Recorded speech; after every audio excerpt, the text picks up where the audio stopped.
C'est un rendez-vous attendu par des millions de personnes dans le monde tous les 4 ans. La Coupe du Monde de football, 23e édition, débute demain. Elle est organisée pour la première fois dans son histoire par 3 pays, les États-Unis, le Canada et le Mexique. Un événement sportif dans lequel les meilleurs joueurs du monde vont s'affronter, mais un événement aussi très politique, et pas seulement cette année avec un certain Donald Trump. Un événement dont les histoires se sont parfois croisées avec la grande histoire.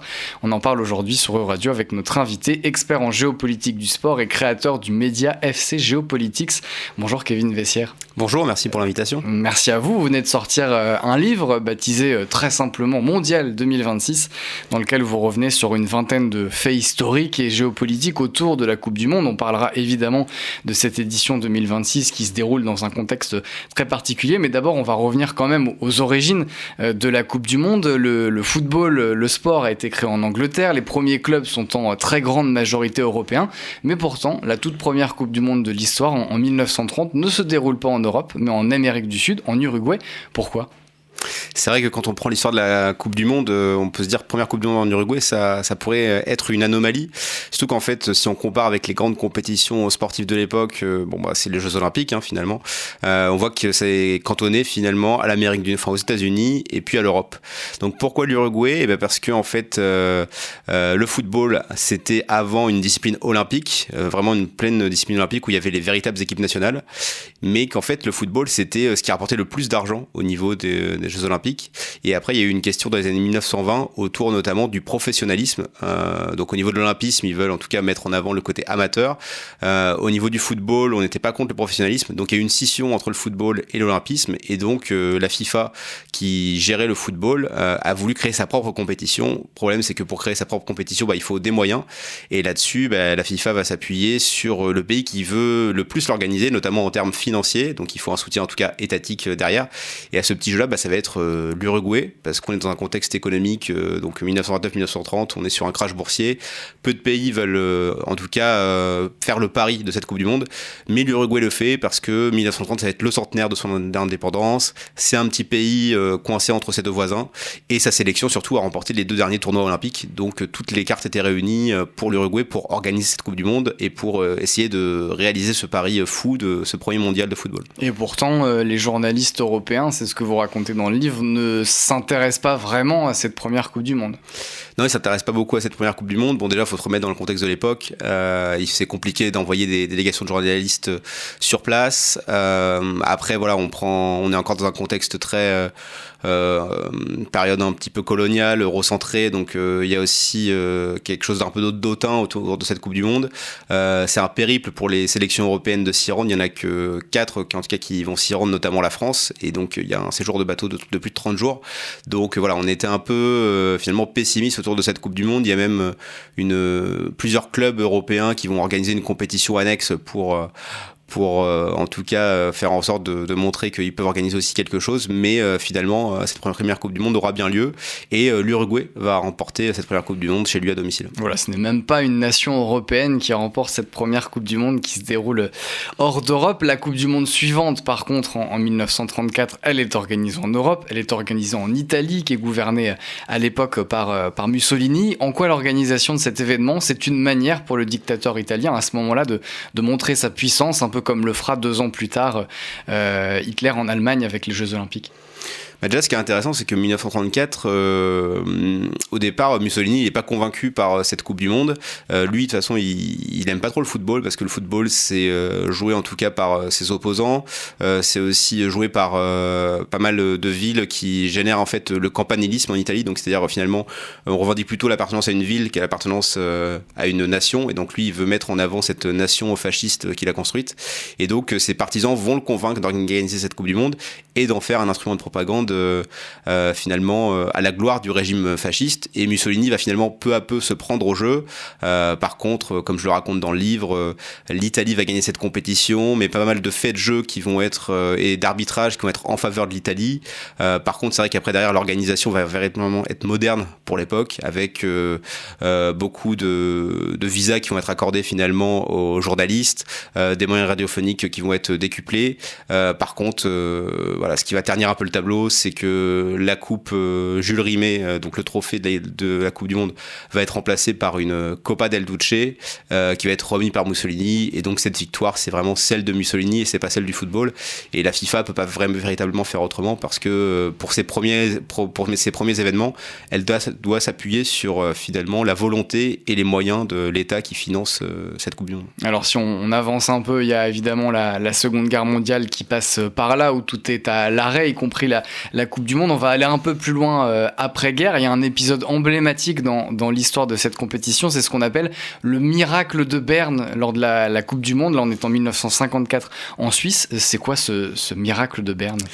Ce miracle de Berne, c'est la victoire de l'équipe d'Allemagne de l'Ouest pour cette Coupe du Monde en Suisse face à la Hongrie.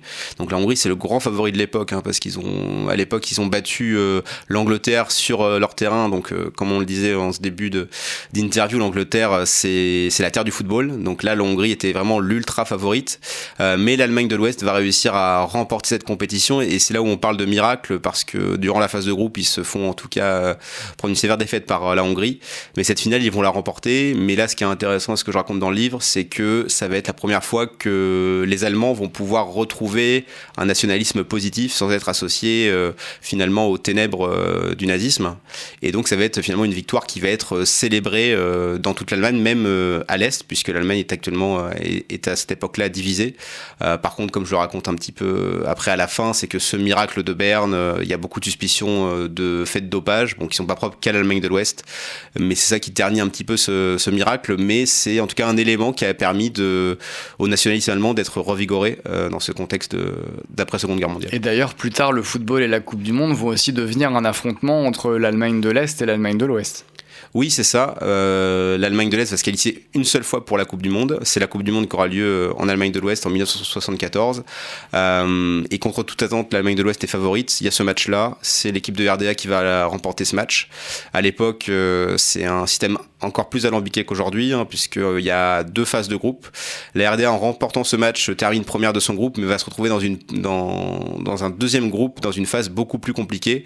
Et ils vont pas accéder à la finale, alors que l'équipe d'Allemagne de l'Ouest va y arriver et va remporter cette compétition. Donc finalement, cette victoire de l'RDA qui est plutôt célébrée en Allemagne de l'Est et instrumentalisée, elle va servir finalement après pour l'Allemagne de l'Ouest d'être reversée dans une poule plus facile et de remporter ce mondial chez eux. Alors l'après-guerre, c'est une période qui est aussi évidemment marquée par la décolonisation et la fin progressive des puissances coloniales. Comment cette histoire, elle va s'entremêler à la Coupe du Monde finalement ?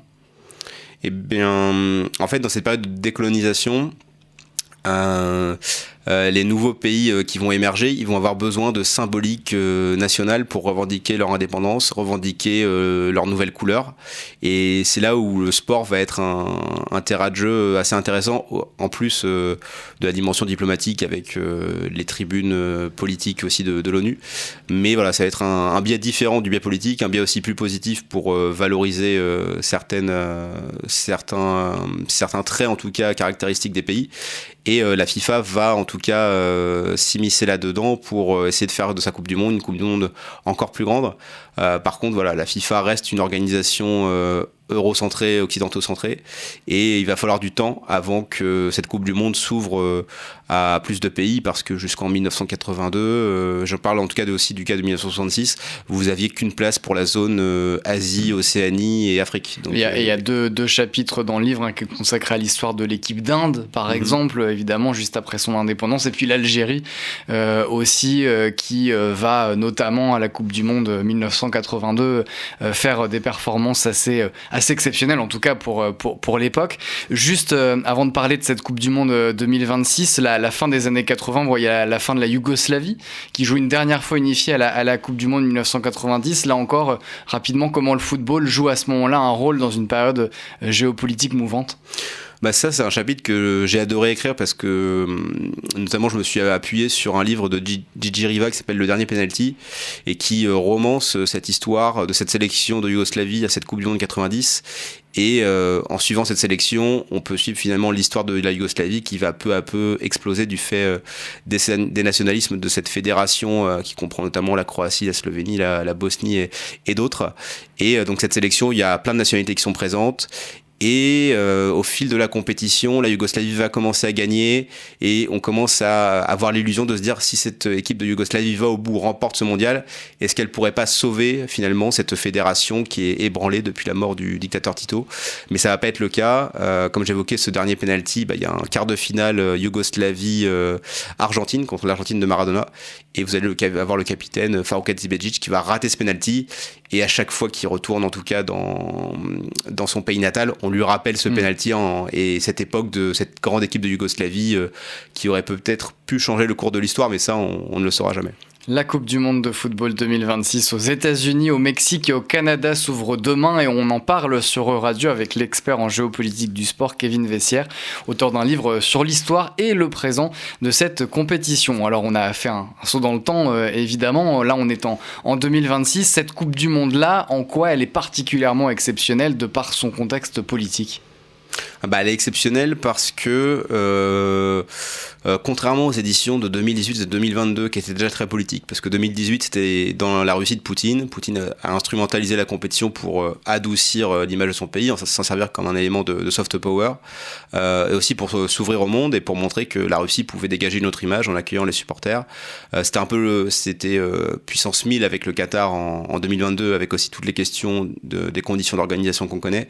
Là pour 2026 c'est encore plus particulier parce que c'est une Coupe du Monde qui a lieu sur 3 pays, donc gigantesque, mais finalement les 3/4 des matchs ont lieu aux États-Unis et dans les États-Unis de Donald Trump qui depuis son deuxième mandat en fait un instrument de pouvoir pour favoriser sa doctrine politique et montrer que les États-Unis c'est un pays puissant, mais que pour venir aux États-Unis il faut respecter les règles des États-Unis et donc là ça passe effectivement par ces problèmes de visa qu'on peut voir déjà pour le cas effectivement iranien, mais aussi pour d'autres sélections et même pour pas mal d'autres joueurs.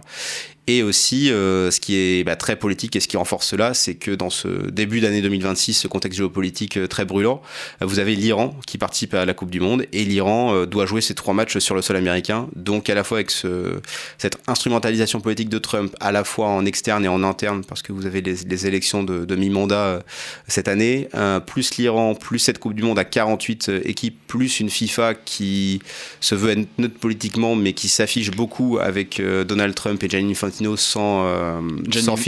Infantino, c'est le président de la FIFA.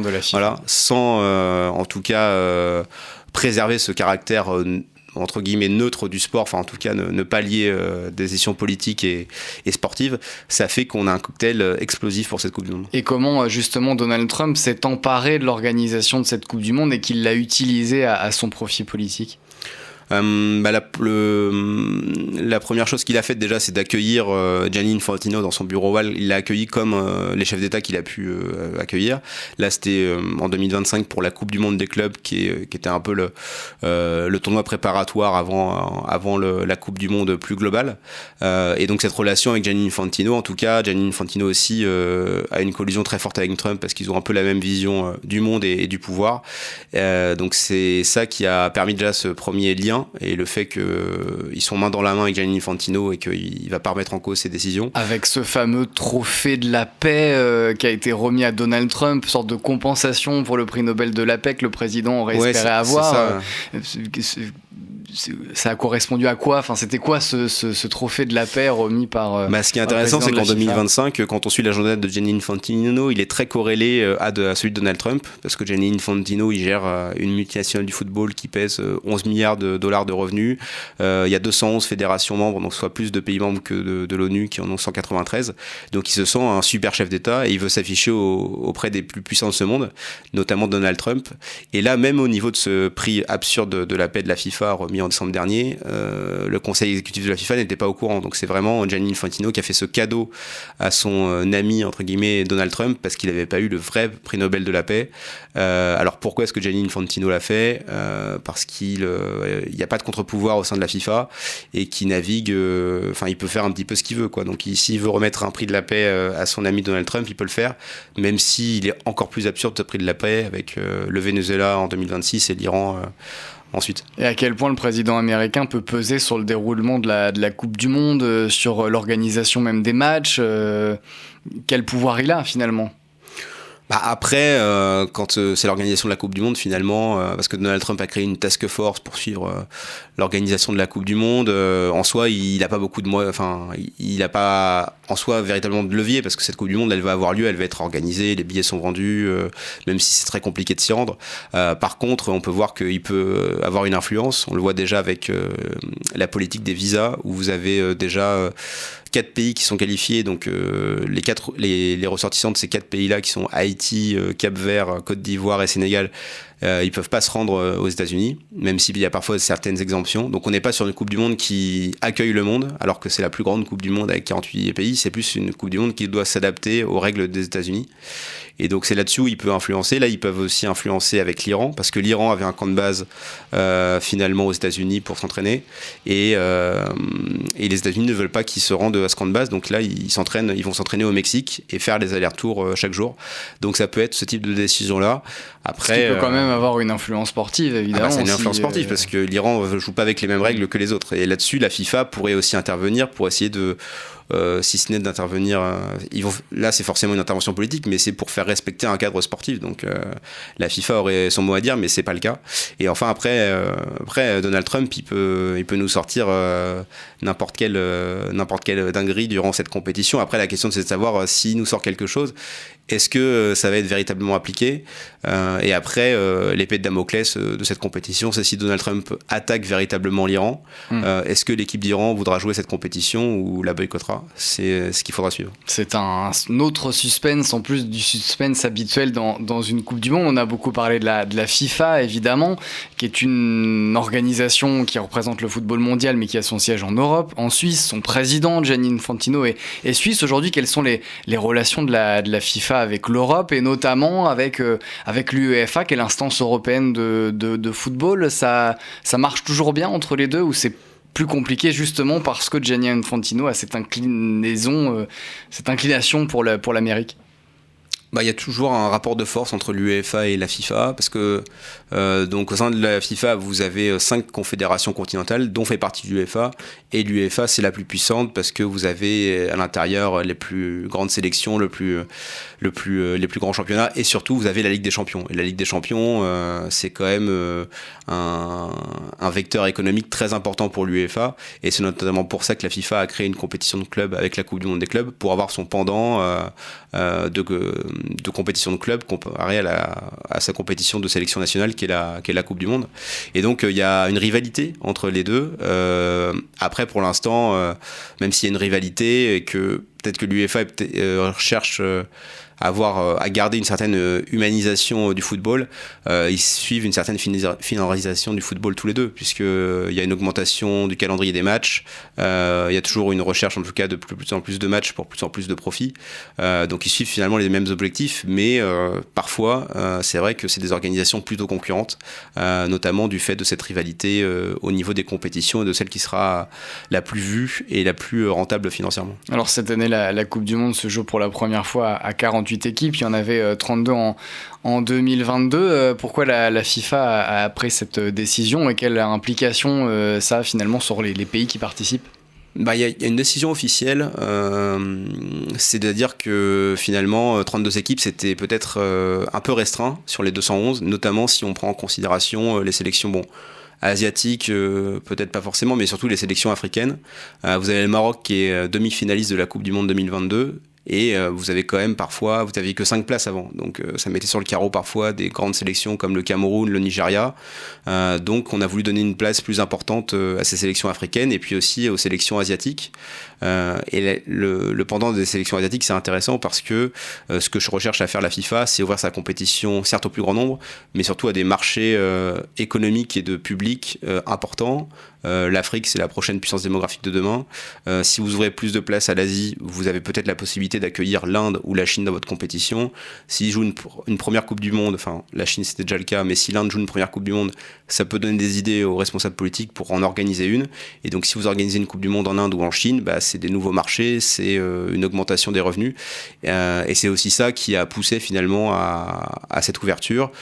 En plus du fait que 211 fédérations membres, si vous accordez plus de tickets pour la Coupe du Monde, au niveau de l'élection du président de la FIFA, une fédération égale une voix, donc vous pouvez consolider votre pouvoir. Et Infantino, c'est son 3e mandat, il est réélu par applaudissement. Donc c'est un intérêt aussi très politique, finalement. Pas de contestation possible. Donc voilà, c'est qu'il faut lire derrière les lignes, derrière ce côté très naïf d'une Coupe du Monde ouverte au monde entier. Non, il y a des enjeux en tout cas politiques et économiques derrière. Et parmi les 48 nations de ce mondial, et c'est l'un des chapitres dans le livre, il y a Curaçao qui n'est même pas un État souverain, qui dépend des Pays-Bas, et vous en parlez dans le livre à quel point c'est évidemment important pour ce pays-là et de ce que ça dit aussi sur ce qu'est le football aujourd'hui. La prochaine Coupe du Monde en 2030, elle se déroulera en Espagne, au Maroc et au Portugal, donc retour sur le continent européen. Et puis toutes ces histoires donc de la Coupe du Monde, on peut les lire dans votre livre, Kevin Vessière, Mondial